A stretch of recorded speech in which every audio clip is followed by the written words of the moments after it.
Apologies for the delay. Very sorry for being late, making everyone wait. Last week, while many around the country celebrated Valentine's Day, a deranged killer murdered 17 people and injured at least 15 more at Stoneman Douglas High School in Parkland, Florida. As you all saw, the President visited the hospital and Sheriff's Department in Broward County last week. He and the First Lady spent time with some of the victims who were recovering, thanked the doctors for their work, and praised the bravery of law enforcement and first responders. Here at the White House, the victims and families have constantly been in our thoughts and prayers. We've prayed for the recovery of those injured and for peace and comfort for the families of those who were lost. Our broken hearts are filled with gratitude as we heard the stories of incredible heroism. 15-year-old Anthony Borges was shot 5 times while he used his body as a human shield for his classmates. He remains in the hospital in recovery. Anthony, thank you for your courage. We're all rooting for you. Assistant football coach Aaron Feist shielded students from a hail of gunfire, selflessly giving his own life to save others. Teacher Scott Beigel was barricaded in his classroom, but chose to open his door to let students run into safety. That decision cost Scott his life, but saved the lives of so many others. Numerous other teachers sheltered students in their classrooms. Tomorrow we will be hosting parents, teachers, and students here at the White House to discuss efforts to ensure safety at our schools. Members of the Parkland community will be attending this listening session, as will individuals who were impacted by past school shootings, including the Columbine and Sandy Hook tragedies. On Thursday, we will be hosting local officials, including members of the law enforcement community, to continue that conversation. As the President has said many times, it is the right of every American child to grow up in a safe community. That begins in America's neighborhoods, where the brave men and women of law enforcement have the President's full support. And it extends to our schools, where teachers across our nation invest their lives in their students. No parent should ever have to wonder if their child will return home from school at the end of the day. The President has expressed his support for efforts to improve the federal background check system, and in the coming days, we will continue to explore ways to ensure the safety and security of our schools. As you are aware, later today, actually right now, in the East Room, the President will award the Medal of Valor to 12 public safety officers. They include law enforcement officers, emergency medical personnel, and firefighters, and the President looks forward to recognizing them for risking their lives to protect American citizens and communities. The honorees are individuals who have exhibited exceptional courage, regardless of personal safety, to save or protect human life. And with that, I will take your questions. Sure. Mostly because we're matching, so I feel like she earned the right for the first question. Yes, thank you.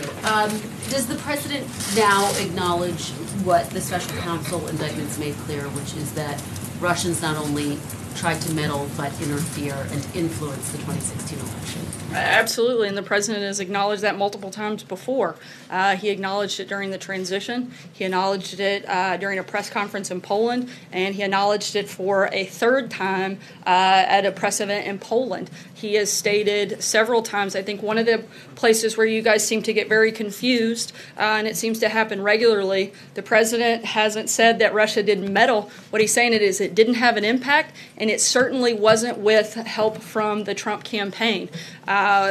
It's very clear that Russia meddled in the election. It's also very clear that it didn't have an impact on the election, and it's also very clear that the Trump campaign didn't collude with the Russians in any way for this process to take place. So, if that's the case, why hasn't the President implemented the sanctions which Congress passed last year? Look, frankly, that's not completely accurate. Look, this president's been tougher on Russia, far tougher on, well, there's a process that has to take place, and we're going through that process. That law also says that the countries have to violate something in order for those sanctions to go into place, and that hasn't necessarily happened. But what I can tell you, hold on, that the president has been extremely tough on Russia. He helped push through $700 billion to rebuild our military. I can assure you Russia is not excited about that. He's helped export energy to Eastern Europe. I can assure you Russia is not excited about that. He has put and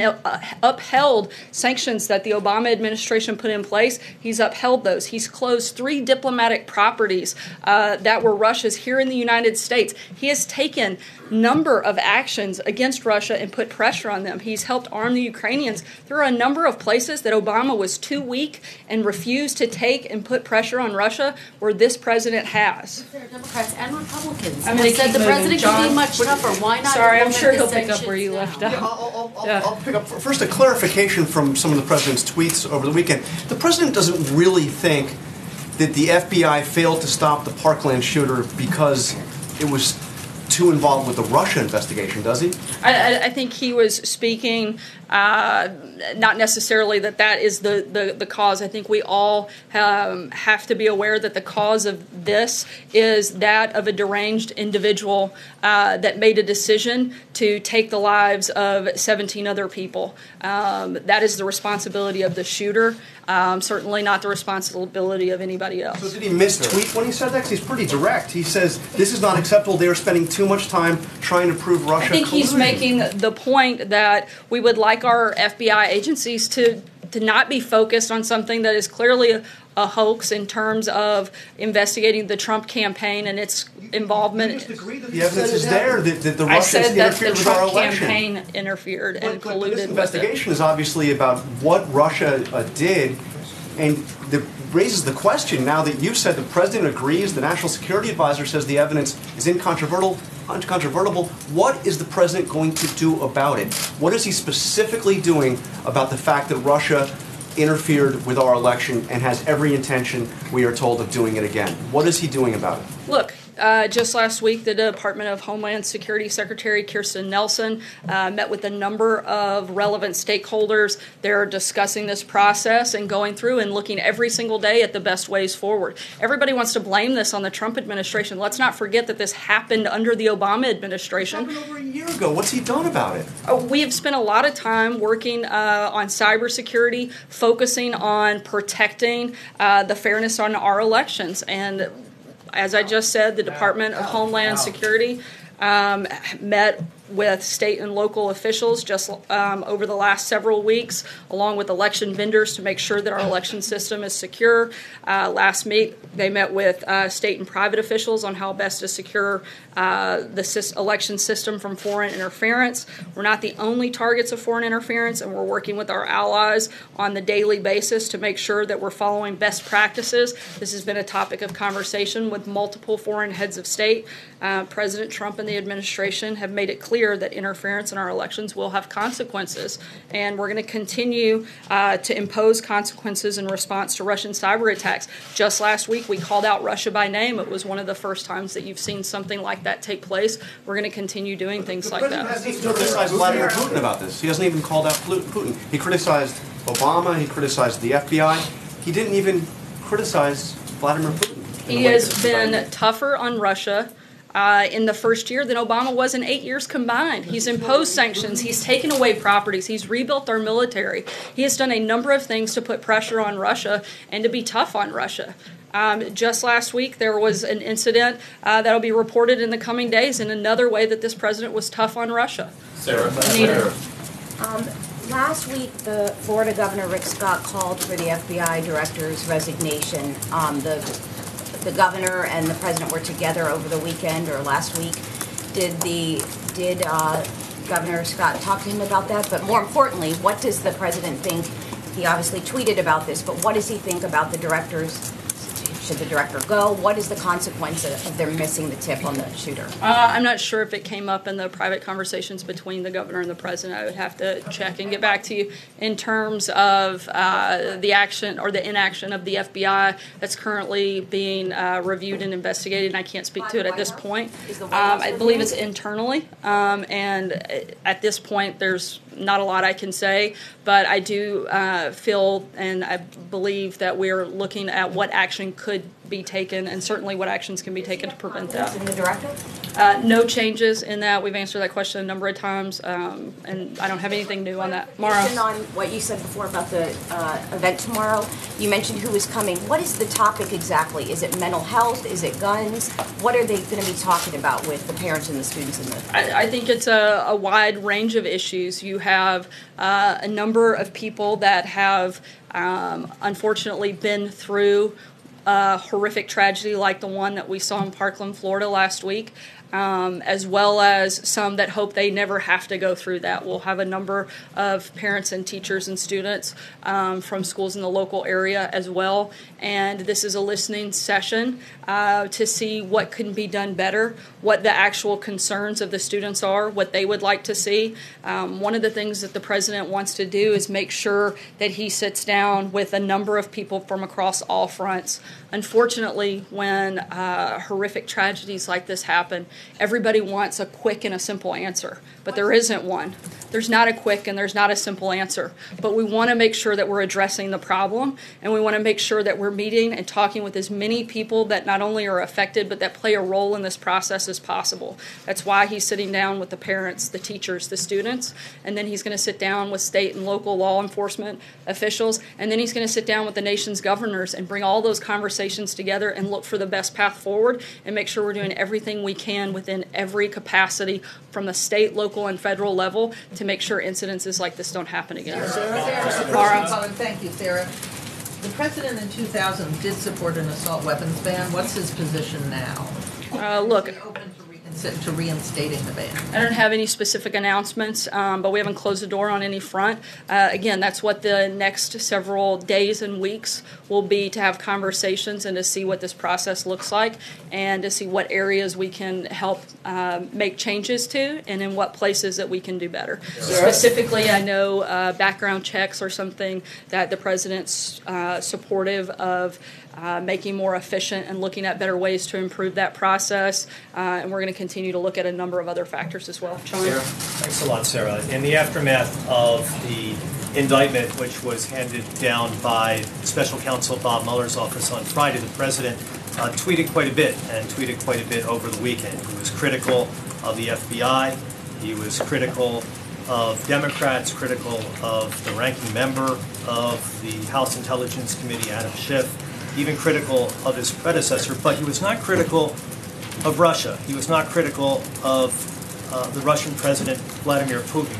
I didn't get a sense of outrage in what the president put out there in his tweets, that he's angered that another country, Russia, tried to interfere in the U.S. presidential election. He actually called out Russia by name in his official statement that went out shortly after those indictments came down. He called them bad actors and specifically called out Russia. It was the only individual in that statement. That was the first reaction of the president. So I would disagree with the premise of your question. He's also, again, been extremely tough on Russia in a number of different ways, and we're going to continue to do that. Is he angered by that? Sarah, is he angered by this or outraged by the fact that Russia tried to interfere in our system? I think he's angered that anybody would try to meddle into our system.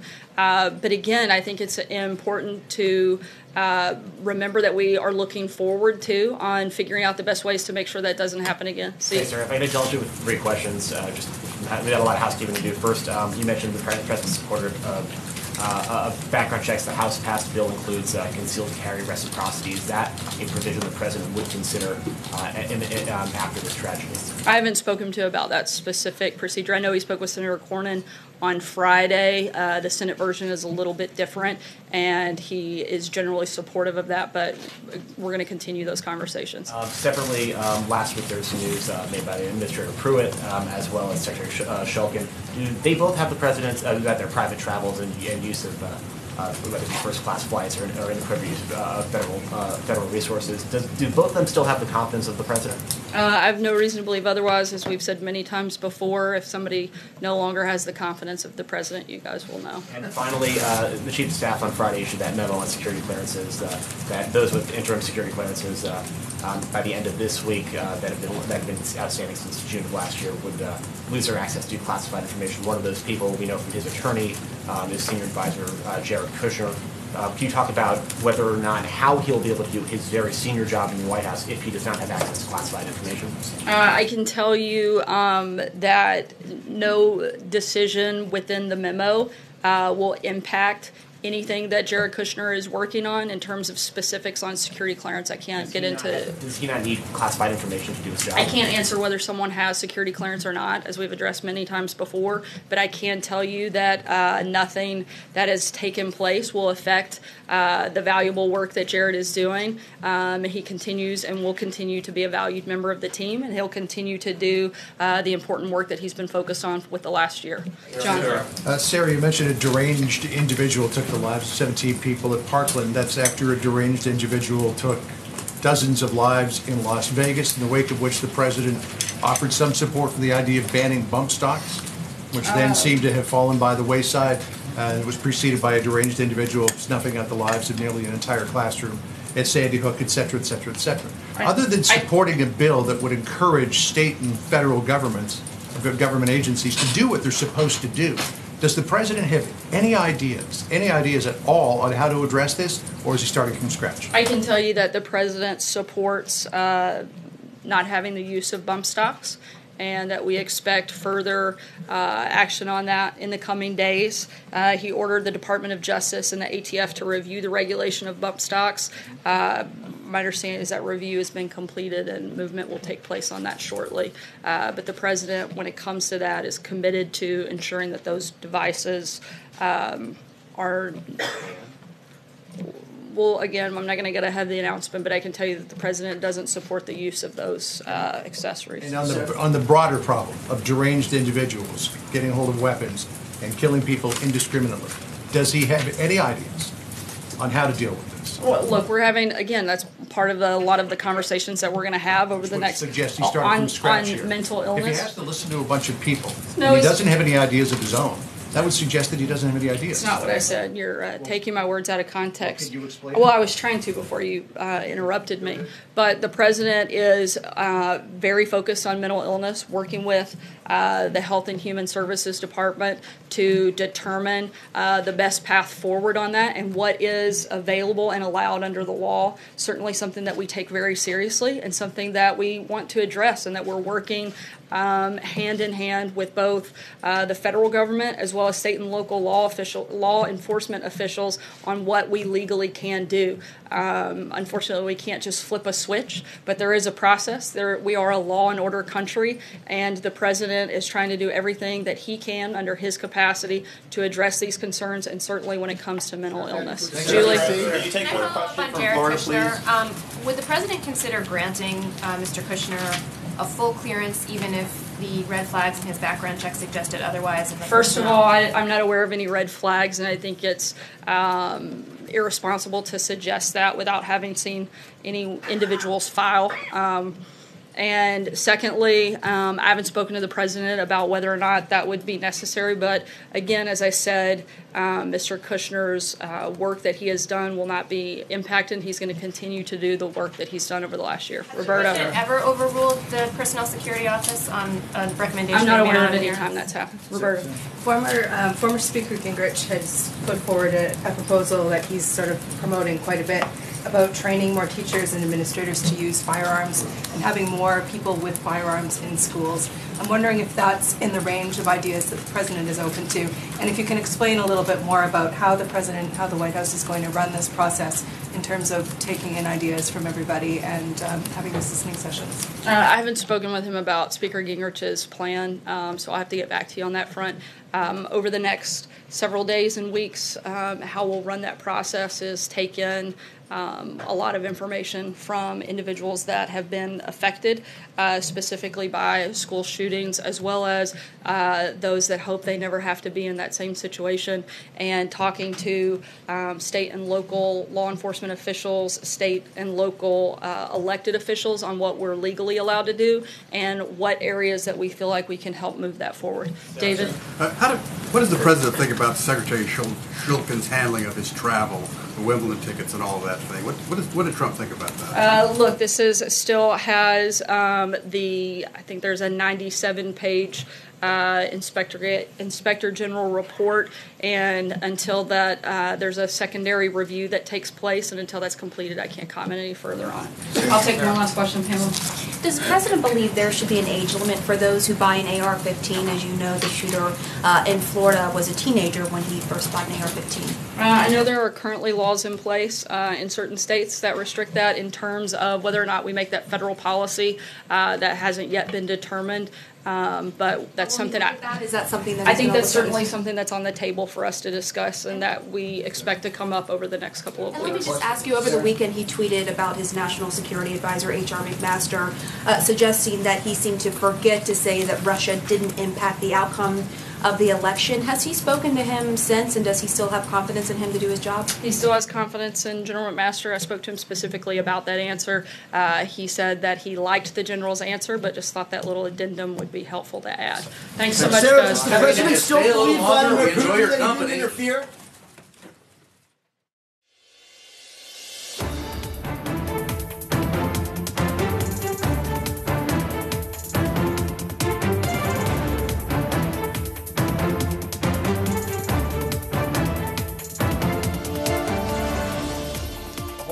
Happen in a week when you don't have a briefing.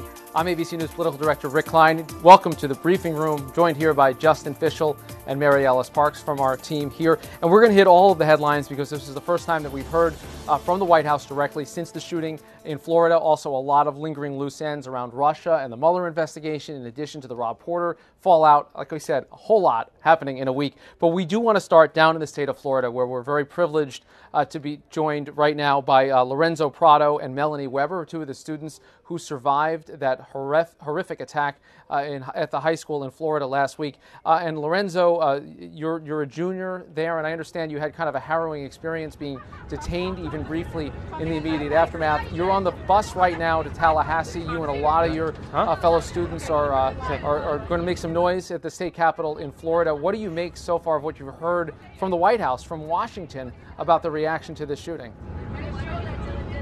I didn't. I like how they are.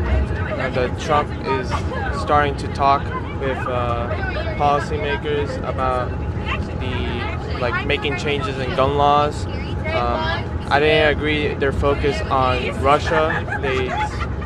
They spoke about Trump's collusion with Russia quite frequently, and I think gun control right now is a more important issue since of the horrific accident, not accident, but murder that happened last week on Wednesday. I don't appreciate, I find it really, the way that she refers to the kid as deranged, because it takes away from the fact that he was able to purchase a gun legally, even though he was deranged, and I don't appreciate that at all. And Melanie Weber sitting right next to you there on the bus. Lorenzo, Melanie, what's your sense of what has to come out of this? What would satisfy you and the concerns of so many of your classmates out of this? We know that there'll be a meeting at the White House tomorrow. We know that there's some action in Tallahassee. What are the things that you're looking to get out of this in terms of policy changes? I think we're looking for more restrictions and more regulations as to who can buy a gun. It was very apparent to everyone living in our community that the shooter was not mentally stable enough to be owning a gun like an AR-15. And I think the main thing that we want to get done is to make sure that someone like that is able to purchase a weapon of war like an AR-15. I want to ask this question of both of you because I just can't imagine what you've been through in the past week. It's less than a week since this gunman that many of you knew so well opened fire at school, and this horrific tragedy takes place, and your reaction to it. There's been an undercurrent that I'm sure you've picked up on a little bit of people questioning how real your commitment to this issue is, and people have been saying, some Republican congressmen even on CNN's there earlier today, suggesting that they're national organizers who are part of this. So I just want to hear from you guys. What has motivated you to jump into this battle in the way that you have over these last 6 days? Well, I've always been very passionate about the issue of gun control, but after experience something like a mass shooting firsthand, I feel like it's my responsibility, and I think I can speak for everyone else who goes to my school. Like, we all feel like it's our responsibility to make sure that this is changed and to make sure that more students don't have to live through the horror that we lived through.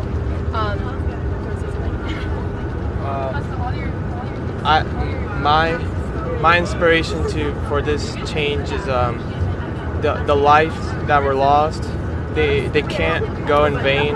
My friend Nicholas Dorrit, he was killed saving someone's life. He pushed a girl out of the way, and I just feel that he was a hero on that day, and I want to make a change so no one like him has ever lost ever again in such a horrific accident. And people like Coach Feist and Coach Hickson and Gina and Helena, and like these people's lives cannot just go in vain like that. There has to be something that's changed from this, and that's why I want to go to Tallahassee and make something out of this, because if we just if our school doesn't do, if our students we can't, if we don't do anything from this, we have failed them. Like, I feel like if we don't change something, if we don't change the way we people acquire, it is a huge disrespect to the people that have been lost in this tragedy. Well, Lorenzo Prado and Melanie Weber, good luck on your journey up to Tallahassee, and with all of the very hard work ahead. It's been, guys, just inspiring to hear from these students and what they're trying to engage in, again, in such a short period of time. And there's no doubt that their friends and family must be so proud of their willingness to go out there and speak their minds, become activists. Such young kids, too. I mean, we have to remember how young they are, 14, 15, 16. That is just so, I mean, their minds are so young, and to go out there and speak in this sort of political world must be intimidating for them, and it's sort of impressive. You know, I think that's one thing that has struck everybody, that this generation seems to be willing to go that extra step. Let alone endure that kind of trauma. Yeah. We want to check in with Victor Oquendo, who's on the ground in Florida, for a check-in on some of the headlines, as well as any anticipation you're hearing about this summit tomorrow. We just heard from the White House that there will be people that were impacted by the tragedy in Florida last week who will be in attendance. We don't know much about the details yet, but what else are you hearing on the ground today? We've all been waiting for details on exactly who will be in that listening session with the president, so it was good to find that out today. One thing I just wanted to mention, because you guys were just talking about it, those kids, if they are intimidated at all by entering to this political world, I'm not seeing it at all. They have been very outspoken. They're incredibly vocal, and they understand this, the news cycle. They know they need to keep the pressure on, and that is exactly what they're doing, really just in a matter of days ever since the shooting. So I want to touch on something that our affiliate WPLG got a hold of, and it's pretty eye-opening. They got a hold of Nicholas Cruz, the alleged shooter's individualized education plan, the IEP, and there are a lot of details just within the past couple of years in there that kind of just make you think, boy, there's another red flag here. Stuff like teachers noticed that he would get very distracted around the topic of guns. He liked talking about terrorism and wars. He would talk about, he just had trouble focusing when any of those topics came up. We just spoke with a former specialist of the ESE program down here, which is basically a special needs program, who said that the system basically failed him here. He was doing fine in the special needs program school that he was in originally. He was excelling. His grades were doing better. At home, he was behaving better. And then once he transferred over to Stoneman Douglas School, all of those safeguards, everything that was in place for him there, without those there, he just it kind of deteriorated for him. So she thinks that there was another ball was dropped, and there was some red flags in that report as well. You also, of course, have the FBI acknowledging that they got a tip just last month about him, and they didn't pass that along to the proper field office here. You have the Department of Children and Families investigation. They found that he was depressed and that he wanted to buy a weapon, but ultimately they found no signs of neglect, so they closed that investigation. And you also have a number of students that I've spoken with here on the ground who have told me repeatedly that they filed complaint after complaint about Nicholas Cruz, saying that he sent them text messages threatening them or their families, their boyfriends and their girlfriends, repeatedly filing these complaints with school officials, and they say that nothing was done. We have spoken with the Broward County School District about that, and they say that they took the proper procedures when they could there. We're still waiting on some clarification because we've spoken with some students who say that the numbers of complaints are far larger than we initially heard. Waiting to get that cleared up. But again, so many red flags that appear to have been missed here, guys. Yeah, no doubt about that. Victor Oquendo, thank you for being with us down in Lakeland, Florida. Appreciate it. Appreciate the work and the stories that are continuing to come out of Florida. Thanks, Victor. And again, guys, just as we're on the air here, some news from the White House. The president has signed a memorandum that would ban so-called bump stocks. These became very famous after the Las Vegas massacre, and it does seem like the signal from the White House is action, even if it's action that kind of reaches back to something we thought was going to happen a while back. And to clarify, this just happened while we were listening to the briefing, he's ordering the DOJ to draft something that would regulate a ban on the devices. So let's start to do something. It's not necessarily an immediate ban. And these are devices that turn a semi-automatic weapon into essentially an automatic weapon. This is the stock that you attach that the Vegas shooter used that makes it, basically mimics what an automatic weapon would do. And I think it's important to remember that there was bipartisan support for a ban on these devices right after the Las Vegas shooting. There were a number of bills and rough whip counts that suggested bills would pass, but Republican leadership on Capitol Hill really punted back to law enforcement, wouldn't bring up a bill for an up or down vote. So we really got to a point where if there was going to be movement, it was going to have to come from law enforcement and the executive branch, because Republicans on Capitol Hill, at least leadership, didn't want to move forward with the vote. Yeah, and we move forward now to the summit tomorrow. We'll see if anything comes out of that. In the meantime, the president continued his war against the FBI over the weekend. Pretty eye-opening comments on Twitter suggesting that they were spending too much time on the Russia investigation and therefore missing signals. Interesting answer from Sarah Sanders. John Carl, our colleague, was asking some tough questions about, does the president actually believe that the Mueller investigation is the reason that they missed these signals? And she said that's not necessarily the case. Right. Kind of an odd explanation for the president's own words, not just the tweet speaks for itself. Right. She basically couldn't make the link because it was a tough link to make, and she didn't do well. Because obviously a field officer in Florida following up on calls doesn't have anything to do with it. It's just not how it works. But and also because the essence of that tweet, or the underlying message, and so many of the tweets the president sent over the weekend suggested that the entire Russia investigation was a waste of time. Mm-hmm. And that, I think, is what has so many Americans really scratching their heads, because you have law enforcement agents saying this is a real thing, that Russians were engaged in a concerted, concealed effort that reads like a spy novel, and the president tweeting about how he's tired of hearing about it. That's right, and that ties back to the news that broke on Friday, which was indictments of Russian nationals, and in part of a conspiracy that Mueller is seeking to prove in court now. If they ever get these guys back here for extradition, probably unlikely that it's going to see the light of day. But making the case in black and white, yes, there was an effort to try to disrupt national politics. It seemed to me like Sarah Sanders went slightly further than the White House has gone before in trying to say, yeah, the Russians did try to meddle, but it then came with all the caveats we've always heard. Okay, so the big flaw here in their caveat is that they say, they're repeating this line from Rosenstein, which was not in the indictment, that the meddling didn't have an impact on the election. Well, that, first of all, the indictment doesn't say that. It's just not. It's just not known. It's an exaggeration. I mean, how can we measure what these Facebook ads, what impact they had on the election? Right. So they're using that line, and this is a line I felt that Rosenstein threw out there on purpose to please the president, because again, it was not in the indictment. To just say blanket, this didn't have an impact on the election is sort of is not knowable, basically. Of course not. There's no way a campaign can know if a certain ad, a certain billboard, a certain digital ad is the one that swings a voter's mind. Right. Candidates engage in campaigns and pay for messaging because they know that the entire political conversation is what leads up to someone's final decision in a voting booth. So it is impossible, I think, to track it back down. But what I was struck there is that once again she was asked, what is the president going to do now that there are these clear indictments that the law enforcement community, top cops in Washington are saying that the country was under attack and that Russia is going to continue to try to meddle in political discourse? And the answer was basically nothing. There's a lot of meetings, We'll a lot of have some discussions. meetings, Yeah. we'll look at Discussing options. things. Yeah. But the idea that the national security president, who ran on building a wall, who ran on tougher immigration, who ran on beefing up the military, has no security plan for responding to Russia is shocking. And we saw just today, I think it was in front of the New York Times, that said, the Russians were doing the same thing after the shooting. They were sort of injecting these fake narratives It's ongoing, to try to get the debate riled up and to get people, backed into their corners. Very quickly, guys, a week ago, before the shooting, the big story was Rob Porter and all of the various issues that we saw revealed in the aftermath about the vetting process for White House officials. An announcement late last week by the White House Chief of Staff about changes to the vetting process. Sarah Sanders was asked about what it would mean for Jared Kushner.